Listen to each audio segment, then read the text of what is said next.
YouTube, c'est Jason. Aujourd'hui on se retrouve pour une nouvelle vidéo. Les gars, lundi, bah demain, c'est Noël. Ouh, hier c'était mon anniversaire, 24 ans dans la gueule, bim bam boum, l'habitat à Vincent McDoom. C'est un mois de fête, hein, évidemment. C'est Noël. Aujourd'hui on va faire un petit quiz sur Noël pour savoir d'où vient Noël. Le Père Noël est-il un escort boy? Vous allez tout savoir ce soir avec Jason. Première petite question les amis, Noël est une fête d'origine. Petit A, romaine, petit 2, païenne, petit 3, gauloise ou petit 4, Marlboro.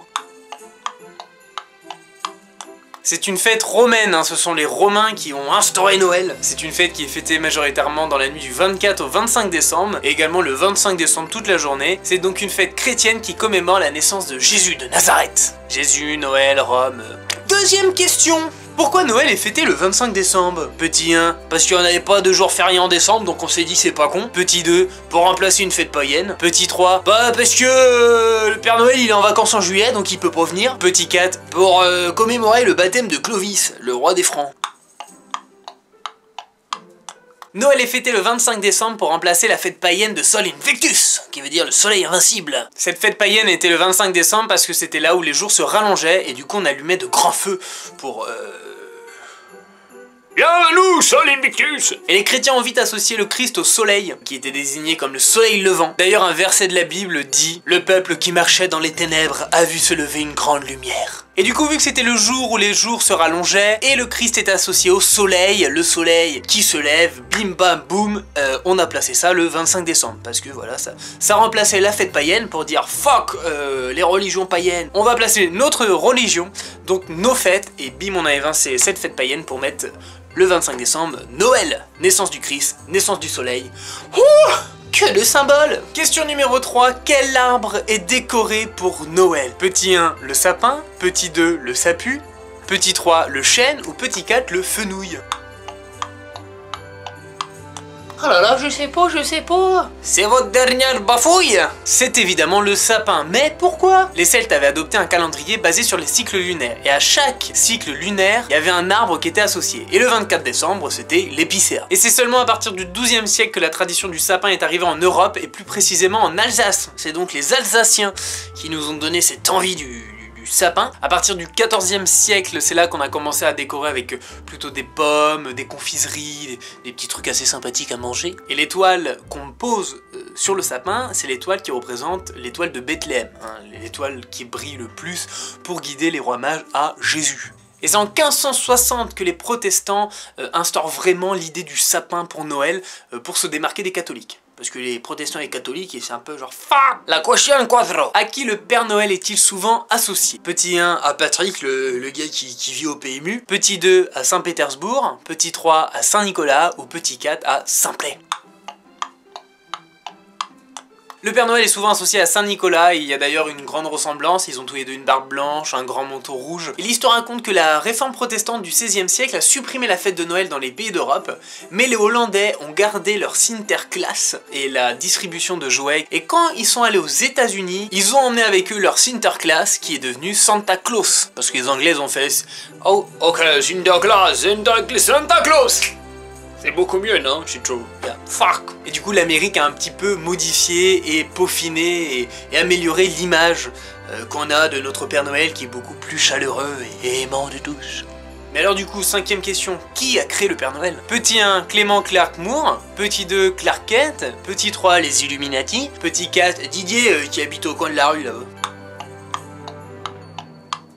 Et non, c'est Clément Clark Moore qui a créé le Père Noël, on va dire. C'est lui qui a vraiment mis toute l'image qu'on a de lui, parce qu'il a créé un conte de Noël pour ses enfants, et dedans, il a fait l'image du Père Noël tirée par des reines qui distribuent des cadeaux. Et il a écrit un autre texte où dedans, il disait que des lutins passaient par la cheminée pour distribuer des cadeaux, et ils étaient tirés dans une carriole par 8 reines, les 8 reines qu'on connaît tous. Blitzer, Dancer, Dasher, Comet, Cupid, Donder, Pranceur et Vixen. Et pas Vixen de RuPaul Drag Race. C'est stylé quand même, hein. Donder, Stranger, Peter, Cupid, Panther. Et Daft Punk, ils sont pas allés chercher loin pour faire leur musique. Et c'est en 1939 que le 9e reine est venu, Rudolph, qui était là pour éclairer la voie pour le Père Noël avec son nez rouge. Tu vois, c'était...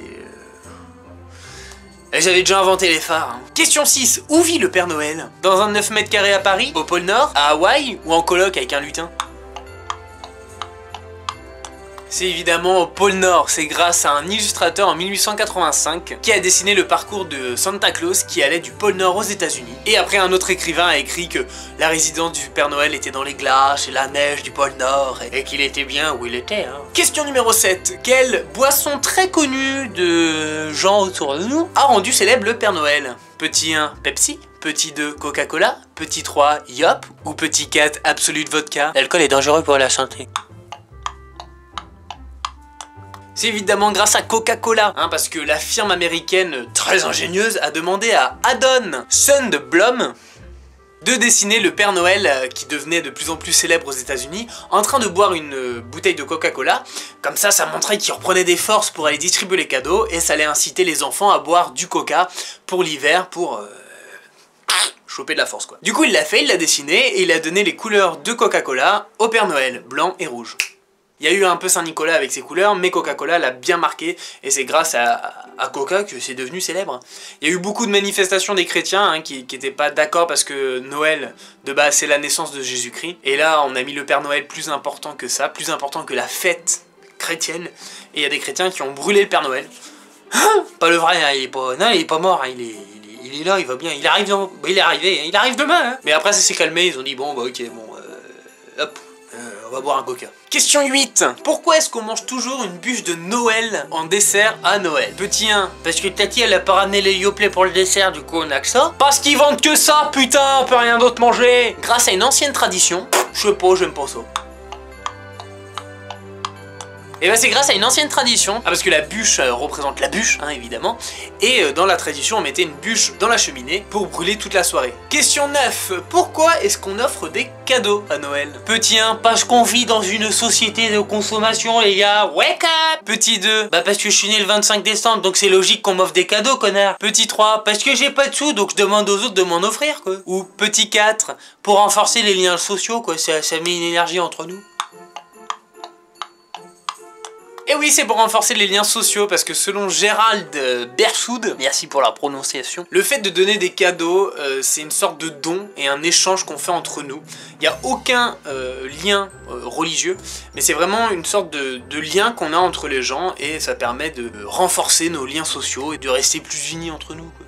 Question numéro 10. Est-ce que toutes les religions fêtent Noël? Oui, la magie de Noël n'a pas de limite. Non, parce que Noël est avant tout une fête catholique. Oui, parce que le Père Noël s'est converti, donc il est partout. Non merci, je prendrai pas de dessert. Eh bien non, parce qu'avant tout c'est une fête catholique, hein, donc les catholiques le pratiquent, les protestants aussi, c'est un peu différent mais ça reste pareil, les orthodoxes aussi, hein, ça reste, les trois restent un peu dans la même branche. Chez les musulmans c'est différent parce que les musulmans ne reconnaissent pas Jésus comme le Messie, donc pour eux il n'y a pas à fêter forcément la naissance de Jésus, donc ils ne fêtent pas Noël parce que les musulmans ne doivent pas fêter des fêtes non musulmanes. Et les juifs fêtent une autre fête que Noël, ça s'appelle Hanouka, qui est la fête des lumières, et on allume chaque bougie d'un chandelier où il y a 8 branches, et on allume les bougies tous les soirs pendant 8 jours, et on échange également des cadeaux ce jour-là pendant 8 jours, ce qui est quand même pas mal.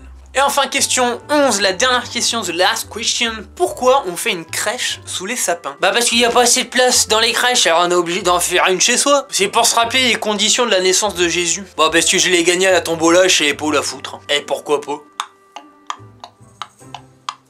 À Noël, les catholiques mettent toujours en général une crèche sous le sapin, mais en général ils savent pas vraiment pourquoi, d'où ça vient, why? Et ben en fait c'est grâce à François d'Assise en 1223 qui trouvait ça logique et normal de reconstituer la naissance de Jésus pour montrer aux fidèles les détails de cette naissance, de ce jour J, de ce miracle de la vie. C'était une sorte de conférence. Non mais voilà, c'était pour montrer un petit peu comment ça s'était passé, pour pas qu'on oublie les conditions dans lesquelles il était né. Et le 25 décembre, les voisins de la ville venaient pour voir la messe et assister tous ensemble à ce merveilleux jour. Et voilà, c'était un petit quiz sur Noël, pour apprendre quelques trucs sur Noël, sur le Père Noël, sur la vie de Noël, enfin sur tout ce que vous voulez pour Noël. J'espère que cette vidéo vous a plu, que vous avez appris des choses. En tout cas, c'était génial. Oui, je viens de roter en même temps. Je rote tout le temps dans mes vidéos, je suis dégueulasse, je suis désolé. Je vous souhaite de très bonnes fêtes, amusez-vous, profitez, mangez bien, offrez-vous des cadeaux, soyez contents, soyez ravis, et hop, allez, bisous. All I want for Christmas is you. C'était génial.